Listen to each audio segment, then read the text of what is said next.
안녕하세요. 간호사로 일을 하고 있는 여자입니다. 여러분은 살아가면서 한 번이라도 이별을 해보신 적이 있나요? 아직은 이별을 해보지 못한 분도 계실 것이고, 누군가는 이별을 준비 중일 것이고, 혹은 반복적인 이별을 겪으신 분들도 계실 겁니다. 저는 가장 가슴 아픈 이별을 함과 동시에 가장 특별한 인연들을 얻게 되는데요. 오늘은 제 인생에서 가장 소중한 인연들의 이야기를 여러분들에게 들려드리려고 합니다. 제 얘기 끝까지 잘 들어주셨으면 좋겠습니다. 저희 부모님은 어릴 적부터 무척이나 바쁜 분들이셨어요. 아버지께선 개인 사업을 하고 계셨고, 어머니께서도 직장을 다니고 계셨거든요. 두 분 다 너무 바쁘신 탓에 저와 6살 터울이 나는 언니가 항상 저를 돌보곤 했었어요. 부모님께선 저희 둘만 집에 둔다며 항상 미안해하셨고, 혹시나 무슨 일이라도 생길까 불안해하셨지만 부모님이 걱정을 하실 때마다 언닌 늘 이렇게 말했습니다. 엄마, 아빠, 저희 둘만 있어도 아무 문제 없이 잘 지내니까 걱정하지 마세요. 혹시라도 무슨 일이 생기면 바로 회사로 전화할게요. 아무래도 부모님의 부재가 익숙해져 있다 보니 어린 시절부터 쭉 저희 자매끼리만 밥을 만들어 먹고 청소를 하고 설거지를 하는 게 너무나도 익숙했어요. 그리고 언니가 학교를 가면 저는 집에 혼자 덩그러니 남아 텔레비전을 보곤 했죠. 저는 그 중에서도 의학 다큐멘터리를 보는 걸 굉장히 좋아했습니다. 어느 날엔 병원에서 일어나는 일들을 24시간 내내 보여주는 다큐멘터리를 본 적이 있었는데, 사고가 나서 피를 흘리고 고통스러워하는 환자들을 빠르게 처치하는 간호사 선생님들이 너무 멋있어 보이는 거예요. 그래서 저는 그 모습을 넋놓고 보면서 같이 방송을 보고 있는 언니를 보며 이렇게 말했습니다. 언니, 있잖아. 저분들 되게 멋지지 않아? 피가 줄줄 흐르고 있는 상처만 봐도 어우, 속이 울렁거려. 난 절대로 못해. 정말 대단한 분들이야. 간호사 선생님들처럼 되려면 어떻게 해야 될까? 왜? 간호사 되게? 넌 넘어져서 무릎 하나 까지는 것도 무섭다면서 울고불고 난리치잖아. 간호사가 되면 저런 상처는 하루에 여러 번, 많으면 수십 수백 번도 더 마주쳐야 하는데 너 할 수 있겠어? 그까짓 거 뭐 극복하면 되는 거지 뭐. 언니의 말도 틀린 건 아니었습니다. 간호사가 되면 얕고 깊은 상처까지 모두 아무렇지 않게 들여다봐야 하는데 저는 그런 용기가 없었거든요. 살짝만 까져도 아프다고 소리 지르며 울고, 빨갛게 살이 벗겨져서 팔이 눈물만큼이라도 피가 나면 무섭다고 눈물을 흘리곤 했습니다. 이런 겁쟁이가 간호사라니 제가 생각해도 말이 안 되는 일인 것 같더군요. 그렇게 간호사라는 직업을 동경만 해오던 제게 동경이 아닌 꿈이 될 수 있었던 사건이 하나 찾아왔어요. 제가 막 14살이 되던 해였었는데요. 그날은 저의 졸업식이기도 했고, 모처럼 부모님 두 분 다 쉬는 날이라 가족들이 다 같이 점심을 먹으러 중국집으로 왔었어요. 그런데 아버지 안색이 눈에 띄게 안 좋아지는 겁니다. 얼굴은 하얗게 질리고 식은땀을 줄줄 흘리고, 아버지 얼굴을 본 어머니는 아버지의 식은땀을 닦아드리며 걱정스럽게 말씀하셨어요. 여보, 정확히 어디가 아파? 명치 쪽이 너무 답답하고 아프네. 아, 왜 이러지? 그때였습니다.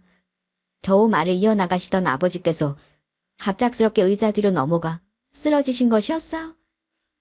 한순간 일어난 일에 저와 어머니 그리고 언니는 당황스러워서 발만 동동 구르고 있고, 중국집 사장님은 깜짝 놀라 119에 신고를 하고 있던 그 순간, 바로 옆좌석에서 밥을 먹고 있던 젊은 여자가 저희 쪽으로 달려와서는 아버지의 목을 뒤로 젖혀놓고 가슴을 압박하는 심폐소생술을 하는 겁니다. 그분은 지체 없이 가슴을 압박하다가도 중간중간 숨이 돌아왔는지 확인하고 다시 심폐소생술을 하길 반복했어요. 그분의 응급처치는 119 구급대원들이 올 때까지 계속됐고, 재빠른 응급처치 덕분에 다행히 아버지께선 의식을 되찾을 수 있었습니다. 검사 결과 아버진 약간의 부정맥이 있었는데 가로까지 겹쳐오는 바람에 정신을 잃은 거라고 하시더라고요. 모든 상황이 정리되자 그제서야 저희 아버지께 응급처치를 해드렸던 손님이 생각나 병원 전화를 통해 중국집으로 전화를 걸었습니다. 안녕하세요. 아까 119에 실려갔었던 손님 가족이에요. 혹시 아까 저희 옆자리에 있었던 아가씨 말인데요. 집에 갔나요? 아직 가게 있으면 우리가 그 아가씨 밥값이라도 내고 싶은데. 아까 응급처치했던 그 아가씨 말이죠? 우리 가게 단골 손님인데 이 근처에 있는 대학병원에서 일하는 간호사예요. 정말요? 혹시 그 아가씨 이름을 알 수 있을까요? 적대 명찰을 한번 본 것 같기도 한데 기억은 잘 안 나네요. 아무튼 지금은 밥 다 먹고 계산까지 하고 갔으니까 감사 인사를 하고 싶다고 한다면 저희 가게 근처에 있는 대학병원으로 한번 찾아가 보세요. 그렇게 중국집 사장님이 알려주신 대로 저희 가족은 음료수 한 박스와 사례비를 들고서 그분이 일하고 있다는 대학병원으로 찾아갔습니다. 몇 층에서 몇 시에 근무를 하는지 모르니 우선은 가서 기다려 봐야겠다는 생각을 하고서 말이죠. 그런데 마침 저희가 딱 병원 3층에 도착했을 때 유니폼을 입고 근무를 하고 계시더라고요. 그래서 저희는 다가가서 인사를 건넸고 그분도 저희 가족을 알아보신 듯 깜짝 놀라며 인사를 건네셨습니다. 그리고 어머니는 사례금과 음료 박스를 그분께 건네드리며 이렇게 말씀하셨어요. 아가씨, 정말 고마워요. 아가씨가 아니었다면 저희 가족은 그날 집안의 가장을 잃었을 거예요. 중국집 사장님께서 여기에서 일을 하고 있는 간호사라고 하길래 감사 인사라도 하고 싶어서 이렇게 찾아왔어요. 전 간호사로서 사명을 다한 것뿐인데요, 뭘. 주시는 건 정말 감사하지만 마음만 받을게요. 간호사 선생님은 어머니의 간절한 부탁에 음료 상잔 받아가셨지만 사례금은 끝내 받아가지 않으셨어요. 저는 그때 먼 발치에서 동덕만 하던 직업을 꿈으로 삼게 됐어요. 그래서 저는 열심히 공부해 20살이 되던 해 간호학과에 입학했습니다. 제게는 고질적이었던 상처나 피공포증도 겨우 극복할 수 있었죠. 간호학과엔 현직 간호사로 근무를 하다 학위의 필요성을 느껴 늦은 나이에 대학에 입학한 만학도들도 있었고 저와 나이 차이가 2~3살 나는 언니들도 있었어요. 나이는 신입생들보다 많았지만 열정만큼은 대단했던 분들이라 보고 배울 만한 것들이 많았습니다. 좋은 것만 있었던 건 아니었어요. 제가 대학생 땐 흔히 말하는 대학교 군기 분위기가 남아있었기에 틈만 나면 집합을 시켜 분위기를 잡거나 선배들이 후배들을 괴롭히곤 했습니다. 한 번은 대학교 MT를 가서 선배들 후배들에게 웬 대학 그릇에다가 술을 잔뜩 섞어서 주는 거예요. 입학한 걸 환영한다면서 말이죠. 야, 선배들이 주는 거야. 그러니까 빠짐없이 마셔야 돼. 여기서부터 마셔. 선배들의 으름장에 동기들은 어쩔 수 없이 돌아가며 술을 마셨어요. 개 중엔 마시다가 못 참고 토를 하러 간 친구들도 있었고 입만 대고 마신 척을 하는 친구들도 있었어요. 제 차례는 다가오는데 이상하게 막 짜증이 나더라고요. 그래서 제 차례가 돌아왔을 때 저는 선배들을 향해 물었습니다. 저기 이렇게 술 마시는 게 간호사가 되는 거랑 무슨 상관이 있어요? 어머, 왜 상관이 없어? 넌 이제 막 대학생이 돼서 잘 모르나 본데 이것도 다 사회생활의 일부야. 난 나중에 너희가 졸업하고 직장 다니게 될 때 대비해서 미리 연습을 시켜주는 거라고. 사회에 나가면 다들 이렇게 해. 누가 선배한테 이런 거 연습시켜달라고 부탁한 적 있어요? 지금 저희 동기들 화장실로 뛰어들어가는 거 안 보이세요? 힘들어하는 거 안 보이시냐고요. 선배는 간호사가 되려고 대학 온 게 아니라 애들 괴롭히러 들어온 것 같아요. 뭐? 너 지금 말 다 했어? 아니요. 제 말 아직 안 끝났어요. 나중에 선배 같은 사람이 간호사가 됐을 때 선배가 맡게 될 환자들이 너무 불쌍하네요.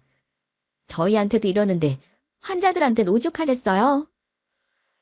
제가 이렇게 말을 꺼내자 분위기는 얼음물을 끼얹은 것처럼 싸늘해졌습니다. 그리고 그 선배는 헛웃음을 치며 제게 다가와서는 손을 드는 게 아니겠어요? 칠 테면 쳐보라는 식으로 눈을 부릅뜨던 그 순간 옆에서 누군가 선배의 팔을 잡고 이렇게 말하더군요. 그만하세요, 선배. 후배를 보는 앞에서 창피하지도 않으세요? 술 강제로 먹이고 MT 같은 거 참석 안 하면 구릿 준다고 하고 적당히 좀 하세요. 제 옆에 있던 친구의 호통으로 용기를 낸 동기 친구들도 한마디씩 말을 얹기 시작했습니다. MT 분위기는 순간 아수라장이 돼버리고 말았어. 그리고 상황이 어느 정도 정리가 됐을 즈음 그 친구가 저를 보고 웃으며 이런 이야기를 하더라고요. 우리 같은 신입생인데 워낙 사람이 많아서 오늘 처음 인사하네. 내 이름은 도희라고 해. 정도희. 네 이름은 뭐야? 내 이름은 조연정. 아까 내 편 들어줘서 고마웠어. 고맙긴. 아까 보니까 너 용기 있던데? 나도 불만이 많긴 했지만 그걸 입 밖으로 꺼내지 못했었거든. 네가 말하는 걸 보고 나도 용기를 낼 수 있었던 것 같아. 그래서 말인데 나 너랑 친하게 지내고 싶어. 새학기 시작한 지 2주나 됐는데 아직 친해진 사람이 없거든. 어때? 나랑 친구할래? 나야 좋지. 그럼 우리 오늘부터 친구하자. 그날을 기점으로 얼굴도 잘 몰랐던 저희 두 사람은 친구가 될 수 있었어요. 그리고 그날의 용기로 인해 많은 것들이 달라질 수 있었습니다. MT나 이벤트, 동아리 등등에 강제로 참석하지 않아도 됐고 억지로 술을 마시고 친목을 다지는 문화들이 점차 줄어들게 됐죠? 하나둘씩 변하고 있는 모습을 보면서 그날 그렇게 대들었던 것이 의미가 없었던 건 아니었구나 하는 생각이 뿌듯하더라고요. 저는 그렇게 친구가 된 도희와 함께 학교를 다니며 밥도 같이 먹고 수업도 같이 들으면서 간호사라는 꿈을 키워나갔습니다. 도희는 성격이 좋아 저 이외에도 많은 친구들이 있었고 항상 도희 옆에 있다 보니 자연스럽게 그 친구들과도 가까워질 수 있었어요. 도희와 함께 학교 생활을 하면서 가장 많이 들었던 이야기가 뭐였는 줄 아세요? 내가 가끔 너희를 볼 때마다 느끼는 건데 너희 꼭 자매 같아. 자매? 하는 행동도 비슷하고 항상 이렇게 딱 달라붙어 있고 맨날 서로 챙기기 바쁘고 가끔 보면 너희들 관계가 엄청 부러울 때가 있어. 얘 나 없으면 아무것도 못해. 너네도 같지? 밥 먹으면서 맨날 질질 흘리면서 먹는 거. 야 정도희, 입은 삐뚤어져도 말은 똑바로 해야지. 넌 운동화 끈 하나 묶을 줄 몰라서 내가 맨날 묶어주잖아. 저와 도인 워낙에 자주 붙어있는 데다가 서로를 잘 챙겨서 친구들에게 자매 같다는 소리를 들어오곤 했습니다. 왜 그런 말이 있잖아요. 가까이 붙어있으면 조금씩 그 사람을 닮아간다는 말. 함께하는 시간이 길어지다 보니 어느새 저희는 서로를 많이 닮아가고 있었어요. 그렇게 시간이 흘러 3학년이 됐을 무렵쯤 같이 시험 공부를 하고 집으로 돌아가던 길에 도희가 제게 이렇게 묻더군요. 연점아, 넌 왜 간호사가 되고 싶어?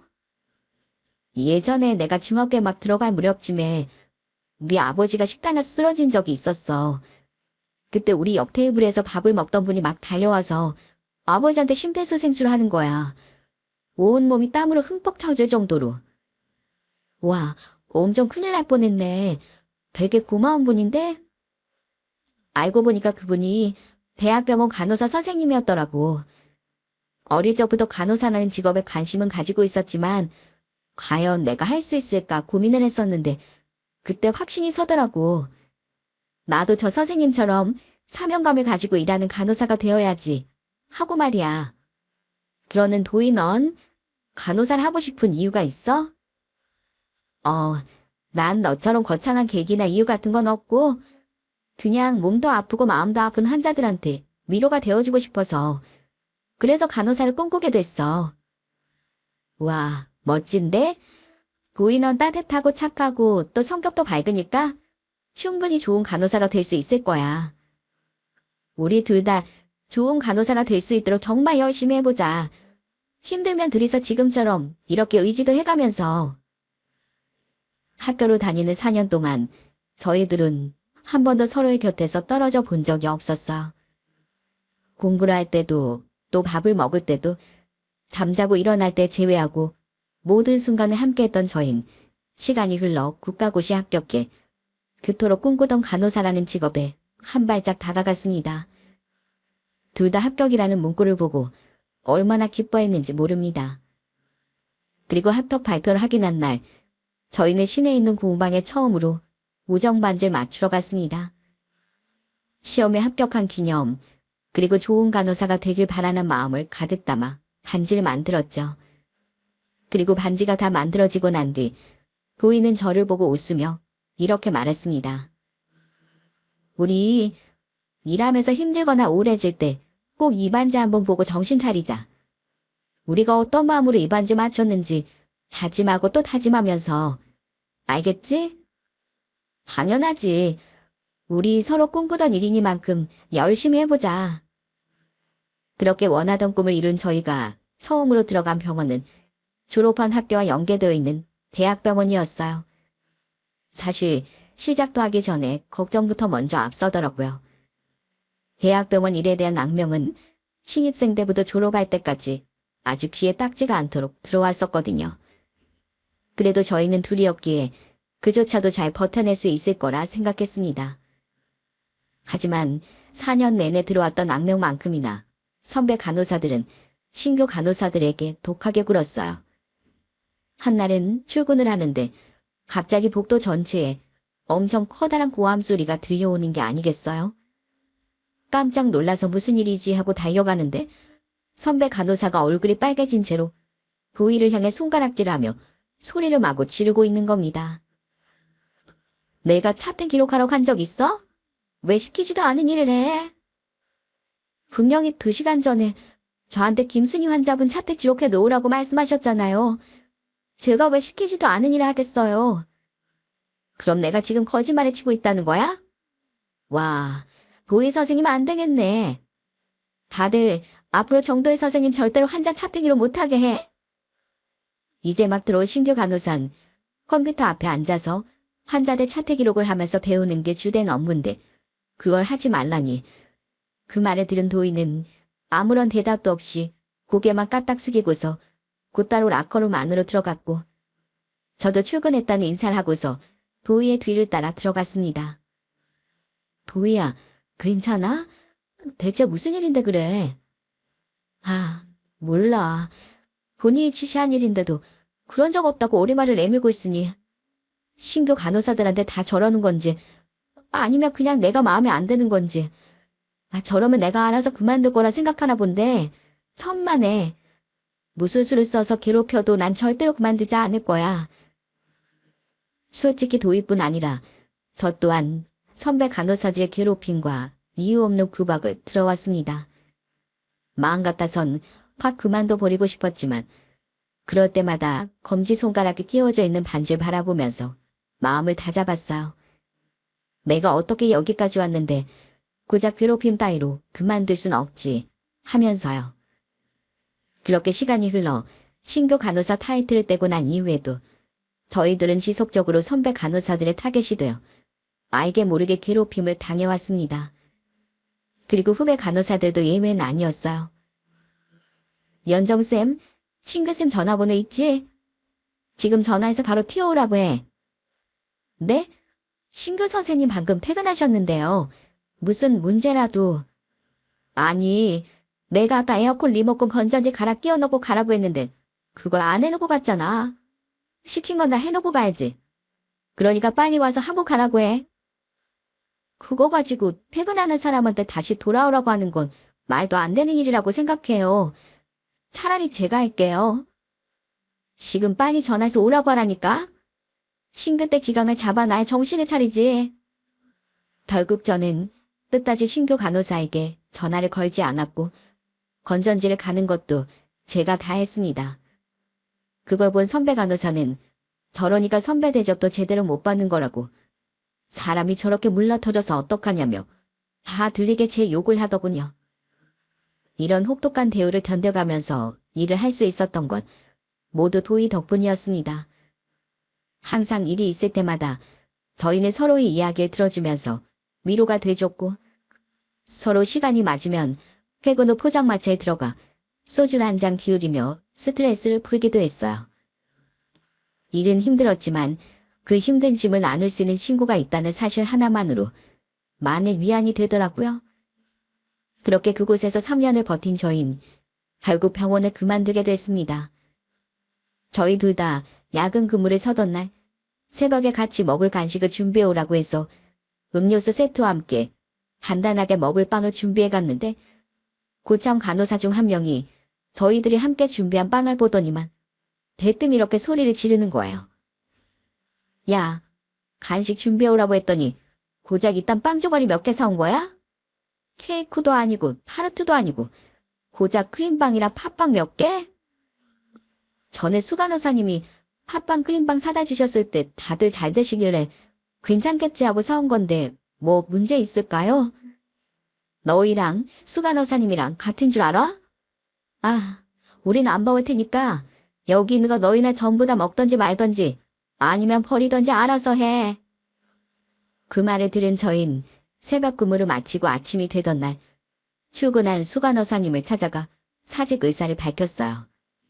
다행히 수간호사님은 저희를 붙잡는다거나 혹은 못 버틴다는 비난을 하지 않으신 채 수고했다는 한마디만 남기고 저희를 놓아주셨어요. 항상 퇴근길엔 발이 무거웠는데 그날따라 발걸음이 어쩜 그렇게 가볍던지 꼭 족쇄에 묶여있다가 자유를 찾아 풀려난 기분이었습니다. 그날 저녁 저희 두 사람은 병원을 퇴사한 기념으로 만나 술 한 잔을 기울였어요. 그래도 그 지옥 같은 곳에서 3년 동안 잘 버텼다 하면서 말이죠. 그리고 도희는 웃으며 저한테 이렇게 말하더군요. 연정아, 난 너랑 친해진 게 내 인생에서 제일 잘한 일이라고 생각해. 대학 졸업하고 다른 친구들이랑은 연락이 다 끊겼는데 넌 이렇게 변함없이 내 옆에 있어주고 기쁜 일, 힘든 일, 슬픈 일 다 같이 겪어주고, 너 아니었으면 그 병원에서 오래 버티지도 못했을 거야. 나도 같은 생각이야. 네가 옆에 없었음 난 꿈이고 뭐고 다 포기해버렸을지도 몰라. 우리 거기보다 훨씬 더 좋은 곳 분명 들어갈 수 있을 거야.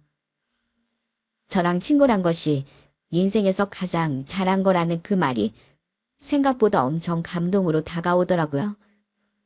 그날 저희는 저희 두 사람의 미래가 더 행복해질 수 있길 바라며 처음으로 알딸딸한 기분이 들 때까지 술잔을 기울였고 취업 준비를 하면서 계속 도희와 연락을 이어나갔어요.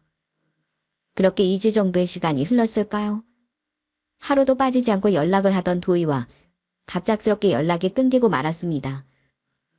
무슨 일이 있어서 연락을 못할 것 같다는 언질도 전혀 없고 정말 갑작스럽게 연락이 또 끊겨버렸어요. 계속해서 전화를 해도 문자를 해도 묵묵부답이었고 설상가상으로 도희와 연락을 하고 지내는 대학 동기들도 없었고 도희의 가족과도 아는 사이가 아니었기에 무슨 일이 있는지 알 방법이 없었어요. 나중엔 도희가 혼자 살고 있는 곳까지 찾아가 봤지만 인기척조차 들리지 않더군요. 혹시 범죄라도 당한 게 아닌가 싶어 경찰에 신고도 해봤는데 어떤 답변이 들어왔는지 아시나요? 성인이면 그냥 가출했을 수도 있어요. 그리고 친구가 평소에 서운했던 게 있었나 본데 어떻게든 잘 연락해서 풀어요. 경찰이 그런 것까지 해줄 수는 없잖아요. 아니, 분명 얼마 전까지만 해도 전화하고 문자하고 다 했다니까요. 그러지 마시고 실종신고 접수라도 좀 해주세요. 아유, 아가씨. 경찰이 개인 간의 사정까지 다 들어줄 정도로 한가해 보여요? 안 그래도 바빠 죽겠구만. 끊어요, 끊어. 성인이라는 이유로, 가족이 아니라는 이유로 분명히 저희 둘 사이에 무슨 일이 있었을 거라 짐작하며 전화를 끊어버리더군요. 그렇게 소리 소문 없이 사라진 도희는 1년이 지나고 2년이 지나도 제게 어떤 연락도 주지 않았습니다. 처음엔 한없이 도희를 기다리고 찾았던 저도 천천히 일상으로 돌아가 다른 병원에 자리를 잡고 일을 하기 시작했습니다. 이렇게 일을 하고 살다 보면 언젠가 도희가 돌아와 저를 꼭 안아줄 거라 믿으며 제 일삼아 살아가는데 집중했어요. 그렇게 시간이 흘러 30대 중반이 됐을 무렵 제가 일하고 있는 병원으로 60대 초반의 아주머니 한 분이 입원을 하셨습니다. 딱 봐도 건강이 무척 안 좋아 보이셔서 차트를 살펴보니 신장염증으로 입원을 하신 분이시더라고요. 제가 이 병원으로 들어오기 몇 년 전 같은 질환으로 입원을 한 기록도 여러 번 있었기에 옆자리에 앉아있는 선생님에게 이렇게 물었습니다. 내원 기록이 엄청 많으신데 신장염증이 계속 반복되시는 거면 종합병원이 아니라 대학병원으로 가셔야 하는 거 아니야? 아, 선생님은 저 환자분 처음 보겠구나. 몇 년 전부터 꾸준히 우리 병원에 입원하던 분이셔. 한동안 좀 안 오신다 했는데 또 안 좋아지셨나 보네. 과장님이 그러시는데 대학병원엔 절대로 안 가겠다고 고집을 피우셔서 우리 병원에 입원하시는 것 같더라고. 그런데 오늘은 아들이 안 보이네. 항상 올 때마다 아들이랑 같이 오셨었는데. 아들? 저 환자분의 아들이 진짜 우리 병원 보호자들 통틀어서 제일 효자거든. 어머니를 어찌나 그렇게 끔찍하게 아끼는지 우리 맨날 볼 때마다 그랬어. 아들 한번 정말 잘 키워놓으셨다고. 아무튼 여기 차트기로 보면 알겠지만 환자분이 혈관이 많이 얇으셔서 혈관 주사 놓을 때마다 많이 아파하시니까 최대한 조심해야 돼. 신장염증으로 오신 거라 밤에 병실 돌 땐 꼭 체온계 챙기고 필요한 사항들을 모두 숙지한 전 아주머니가 계시는 병실에 들어갈 땐 꼭 체온계를 챙기고 주사도 아프지 않게 놓기 위해 최선을 다했습니다. 어느 날은 혈관이 잘 잡히지 않아서 고무줄을 몇 번이나 묶었다 풀길 반복하니 아주머니께서 제게 미안하다는 듯 이렇게 말씀하시더군요. 미안해요. 내가 혈관이 많이 얇은 편이라 주사 놓기가 영 쉽지 않죠? 아니에요. 혈관 빠르게 못 잡아드려서 제가 더 죄송한걸요. 최대한 빨리 혈관 잡아서 안 아프시게 주사 놓아드릴게요. 간호사님만 보면 기분이 저절로 좋아지는 것 같아요. 우리 딸내미를 많이 닮아서 그런가? 네, 따님분이 저를 닮아서 엄청 미인이신가 봐요. 아, 이제 주사 놓을 건데 조금 따끔하실 거예요? 저는 모든 환자분들을 꼼꼼하게 대하는 편이었지만 그분은 더욱 꼼꼼히 살폈습니다. 아무래도 혈관이 약한 환자분들은 주사를 조금만 잘못 놓아도 혈관이 터져버리는 경우가 많고 신장염증이 있는 분의 특성상 야간에 고열이 쉽게 일어나기에 더욱 자세히 들여다볼 수밖에 없었죠. 그런데 한날은 새벽에 병실 회진을 뒀는데 아주머니께서 계속 뭐라고 중얼거리시는 겁니다. 안 돼, 내 딸, 안 돼. 자세히 들어보니 악몽을 꾸고 계신 것 같더라고요. 희미하게 켜져 있는 보조등으로 들여다보니 식은땀까지 줄줄 흐리고 계시는 모습에 저는 황급히 아주머니를 흔들어 깨웠고 아주머니는 가쁜 숨을 내쉬며 일어나셨어요. 환자분 괜찮으세요? 악몽을 꾸고 계신 것 같아서. 아이고 미안해요. 가끔씩 안 좋은 꿈을 꿀 때가 있어서. 땀을 많이 흘리셔서 찝찝하실 테니까 제가 새 환자복으로 가져다 드릴게요. 체온도 많이 높으셔서 열 떨어뜨리는 해열제로 새로 하나 놔드릴 테니까 조금만 기다리세요. 저는 아주머니께 무슨 꿈을 꾸셨냐고, 내 딸을 데리고 가지 말라는 말이 무슨 말이냐고 굳이 묻지 않았습니다. 굳이 남의 아픈 상처를 들추고 싶진 않았거든요. 그래서 조용히 새 환자복을 가져다 드리고 해열제를 투여한 뒤 조용히 병실 문을 닫고 나왔습니다. 그리고 며칠 뒤 오후 출근을 하는 날 저는 병원 내 효자라고 소문이 쫙 난 아주머니 아들을 만날 수 있었어요. 상태 체크를 위해 병실 안으로 들어가니 아주머니께서 절 불러 아드님을 소개해 주셨습니다. 마침 오셨네. 여긴 내가 전화로 얘기했었던 친절한 간호사님. 그리고 여긴 우리 아들이에요. 아주 잘생겼죠? 아, 아드님이시구나. 저희 선생님들한테 이야기 많이 들었어요. 병원 내에서 제일 가는 효자라고 하셔서 엄청 궁금했었는데. 지일강의 효자라뇨. 과찬이십니다. 저도 어머니한테 간호사님에 대한 말씀 많이 들었어요. 출장 때문에 이제야 찾아오게 됐는데 그동안 저희 어머니 잘 챙겨주셔서 감사해요. 간호사가 해야 할 일은 환자를 내 가족처럼 잘 돌보는 일이라고 생각해요. 저는 그저 제 할 일을 잘 했을 뿐인데요. 자, 환자분 체온 정상, 그리고 혈압도 정상이세요. 약 잘 챙겨 드시고 전 이따가 저녁에 다시 올게요. 그렇게 몇 시간이 지난 후 아주머니의 아들은 절 찾아와 다시 한번 감사 인사를 전했습니다. 저 간호사님, 아까도 말씀드렸지만 그래도 가기 전에 한 번 더 인사를 드리고 싶어서요. 제가 없는 동안 저희 어머니를 세심하게 잘 돌봐주셔서 감사합니다. 간호사님 덕분에 큰 걱정 없이 출장 마치고 올 수 있었어요. 아주머니께서 아드님한테 엄청 의지를 많이 하시나 봐요. 아드님이 오시니까 표정부터 확 달라지시던데요. 사실 그럴 수밖에 없는 이유가 있어요.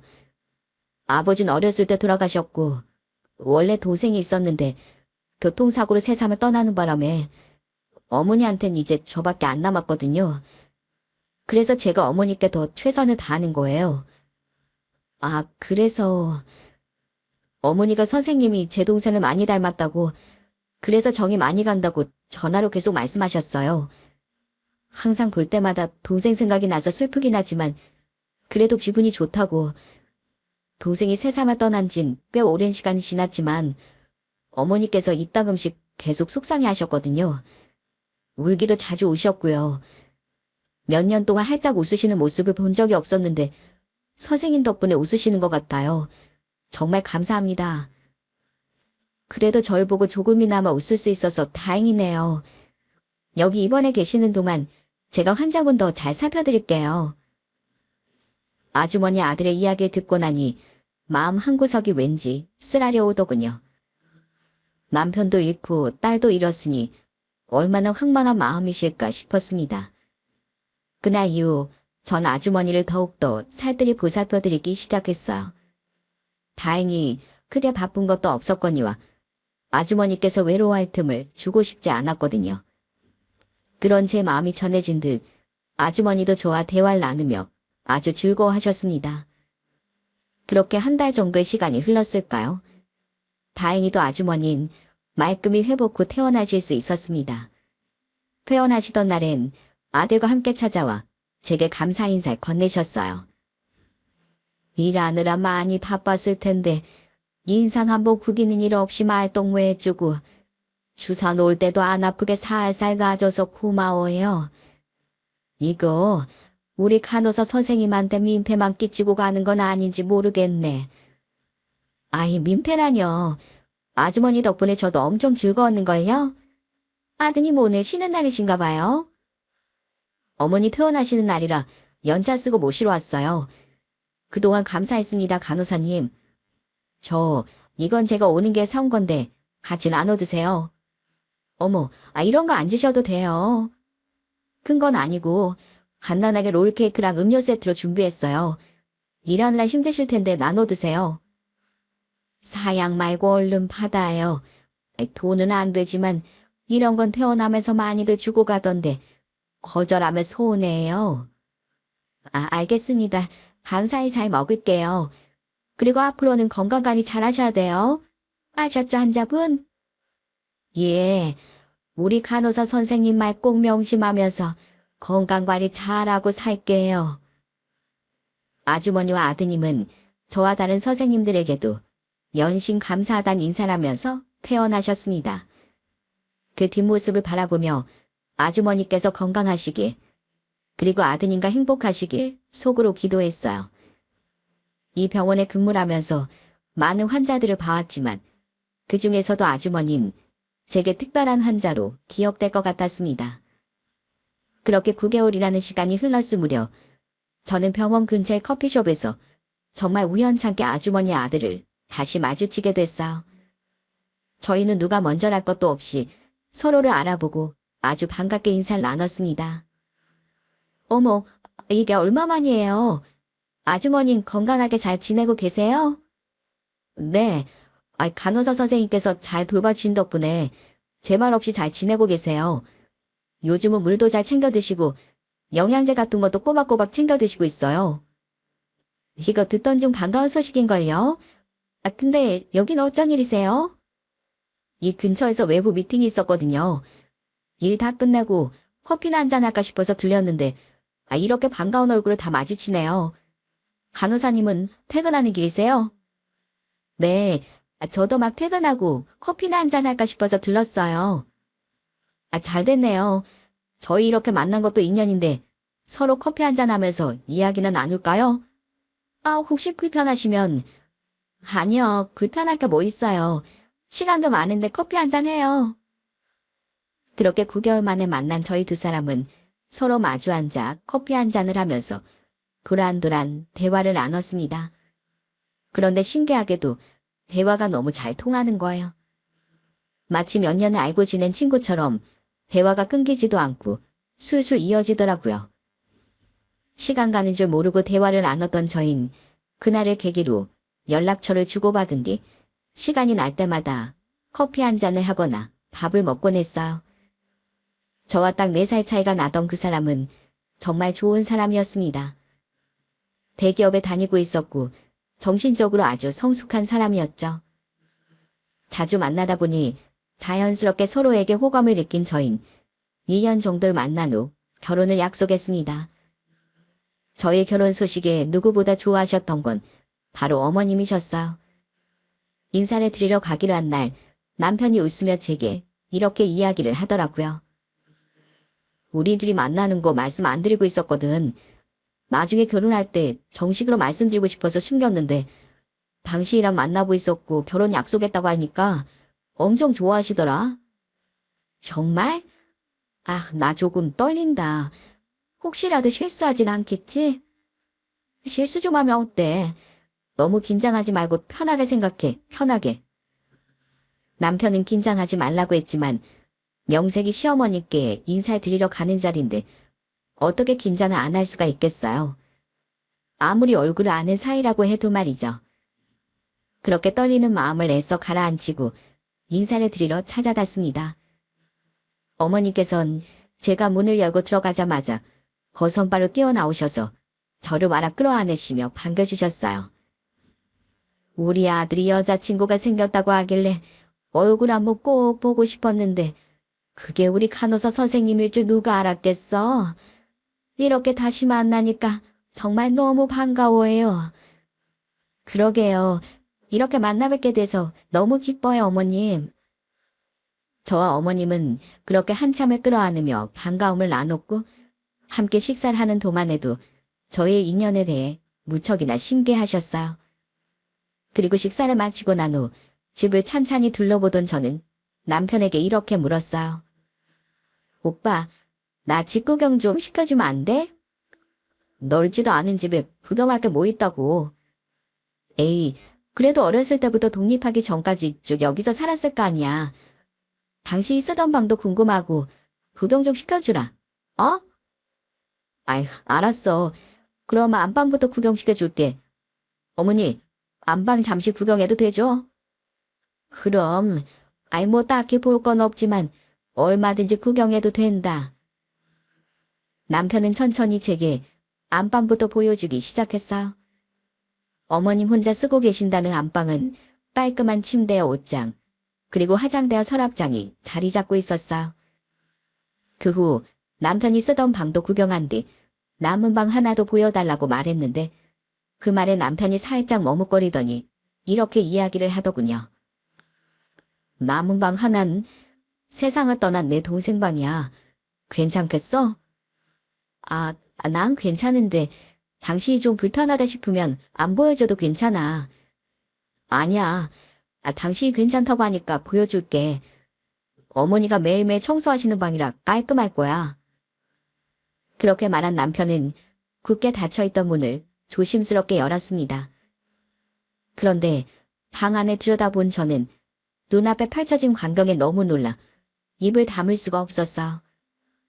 한동안 제가 말도 잇지 못한 채로 멍하니 입만 벌리고 있으니 남편이 옆에서 걱정스러운 말투로 제게 묻더라고요. 갑자기 왜 그래? 어디 불편해? 아니, 그게 아니라 깔끔하게 정돈된 침대, 책상 위에 놓여져 있는 사진들, 그리고 액자 옆에 놓여 있는 반지. 그 반지는 제가 가지고 있던 반지와 같은 것이었어요.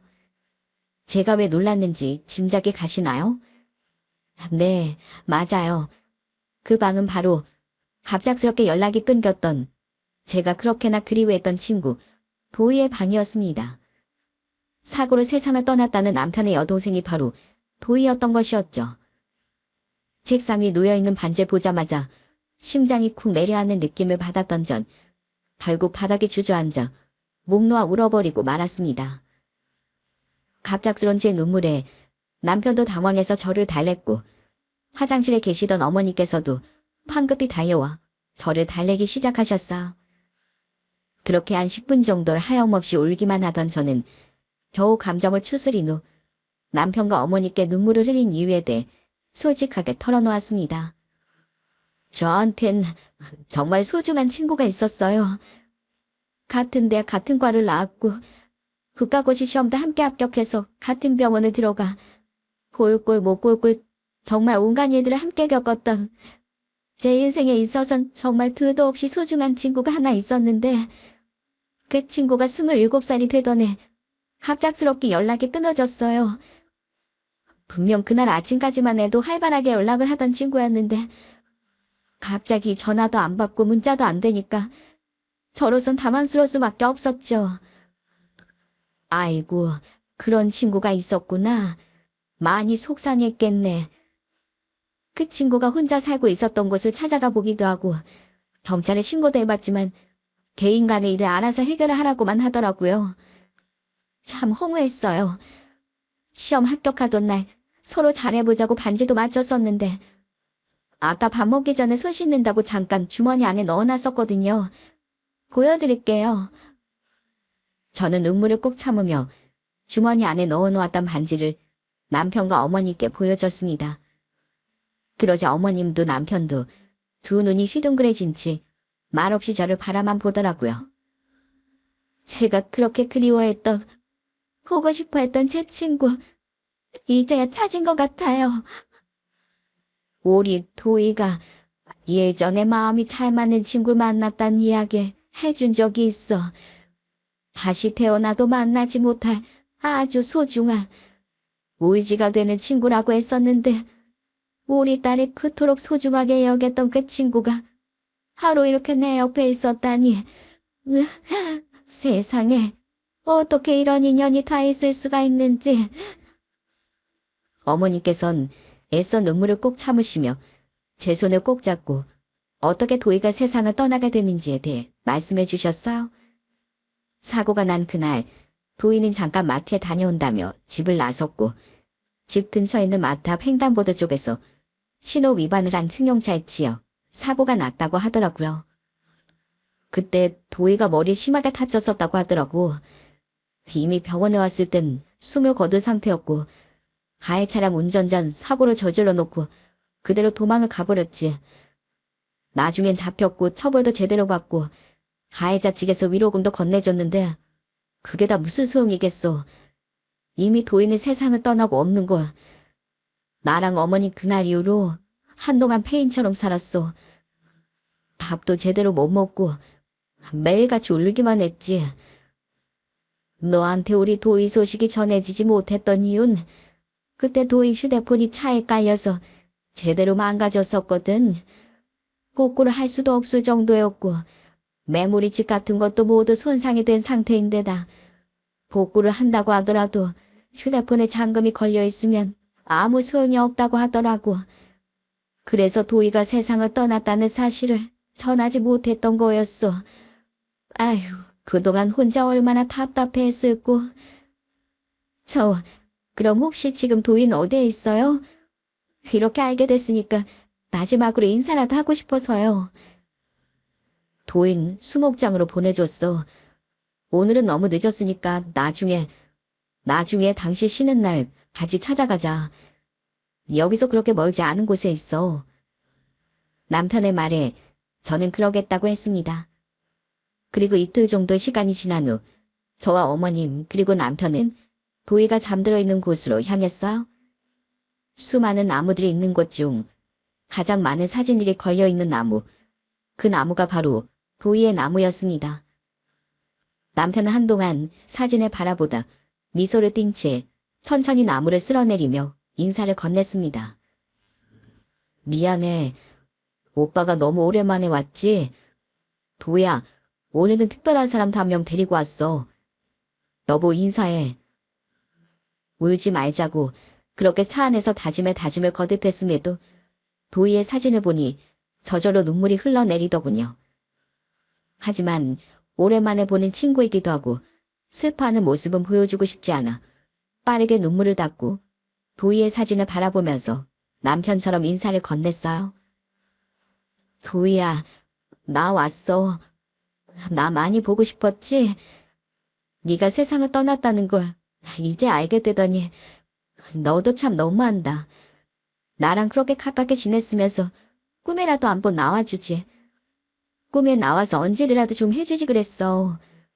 나 정말 너 많이 보고 싶어 했는데 나중에 너 다시 만나면 우리 같이 맞췄던 반지도 안 잃어버리고 잘 끼고 있었다고 말해주려고 했는데 그렇게 이야기하니까 도희가 좀 너무한 것 같기도 하네.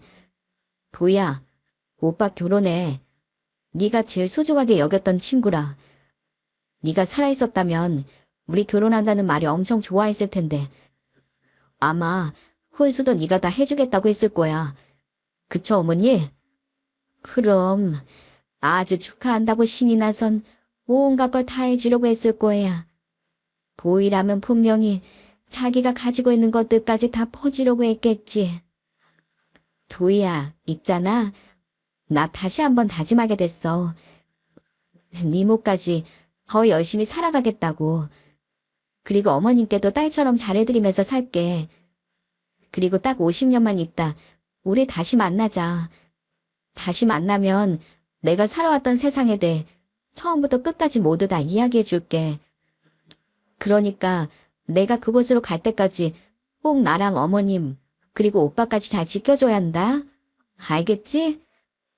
처음 만났을 때부터 지금까지 그리고 앞으로도 넌 내 인생 최고의 친구일 거야. 도희야, 정말 많이 사랑해. 그날 이후 전 어머니께 딸 같은 며느리가 되어드리기 위해 무던히 노력하고 있습니다.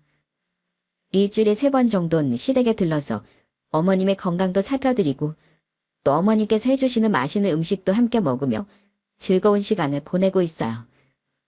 어머님께서도 저를 며느리가 아닌 딸처럼 생각해 주시며 무척이나 잘해주고 계신답니다. 연정아, 이거 한번 먹어봐. 이거 이번에 담근 김치인데 양념이 잘 배어들었으려나 모르겠다. 예전엔 간을 참 잘 맞췄었는데 나이 먹으니까 혀가 무뎌졌나 봐. 우와, 어머님, 진짜 맛있는데요? 아주 김치 장사하셔도 되겠어요. 어쩜 이러고까지 우리 도희랑 똑 닮았니? 도희도 맨날 내가 담은 김치 먹으면 엄마, 저기 시장 나가서 김치 장사해. 사람들이 줄을 서서 사갈 거야. 라고 했었거든. 친구는 담는다더니만 그 말이 아주 딱 맞네. 자, 너희 먹으라고 김치랑 반찬 좀 싸뒀으니까 갈 때 꼭 가지고 가고. 제가 음식엔 영 젬병인 편이라 친정 엄마에게서 종종 반찬을 얻어다 먹는 편인데요. 어머니께서도 맛있는 반찬을 많이 만들어주신 덕분에 요즘 저희 집 냉장고는 아주 풍요롭습니다. 게다가 남편이 든 저든 먹성이 좋아 음식물 쓰레기도 나오지 않고 친정 시댁에서 해주시는 반찬들은 모두 깔끔하게 비우고 있어요. 그리고 명절이나 도희에 기일 때마다 항상 어머님 남편과 함께 도희가 있는 곳으로 찾아가고 있습니다. 아직은 도희가 세상에 없다는 게 적응이 잘 되지 않지만 그래도 처음보단 나무를 바라보면서 대화를 하는 게 헉 익숙해졌답니다. 같은 곳을 바라보며 같은 꿈을 꾸고 같은 길을 달려온 사람. 아마 이번 생은 물론이고 다음 생에 다시 태어나더라도 다시는 만날 수 없을 사람. 도희는 제게 그런 사람이었습니다. 함께하면 절로 웃음이 나고 슬픈 일엔 같이 울어주고 또 서로 기댈 수 있는 존재가 되어졌던 제 인생 최고의 친구. 짧은 순간이었지만 도희와 함께 보냈던 시간들은 단언컨대 제 인생에서 가장 소중한 기억으로 남을 겁니다. 여러분, 도깨비라는 드라마를 보신 적 있으신가요? 그 드라마에 보면 이런 대사가 나옵니다. 남은 사람은 열심히 살아야 해요. 가끔 울게는 되지만 또 많이 웃고 또 씩씩하게. 그게 받은 사랑에 대한 이의예요. 라는 대사인데요. 저는 이미 떠난 사람을 생각하면서 울지 않기로 다짐했습니다. 가끔은 보고 싶어지는 순간도 올 테고 지난 날들을 그리워하는 순간들도 오겠지만 그런 순간이 올 때마다 그래도 잘 견뎌내 보려고 합니다. 그리고 제 친구에게 마지막으로 이야기해주고 싶습니다. 널 알게 된 건 그저 짧은 찰나였고 너는 청춘을 꽃피워보지도 못한 채로 그렇게 세상을 떠나버렸지만 나는 불꽃처럼 살다 떠난 이모까지 더 열심히 인생을 살아가겠노라고. 그러니 하늘에서 웃으면서 지켜보다가 약 50년 정도 흐른 뒤쯤 하늘에서 다시 만나 못다한 이야기들을 나누자고. 제 이야기는 여기까지입니다.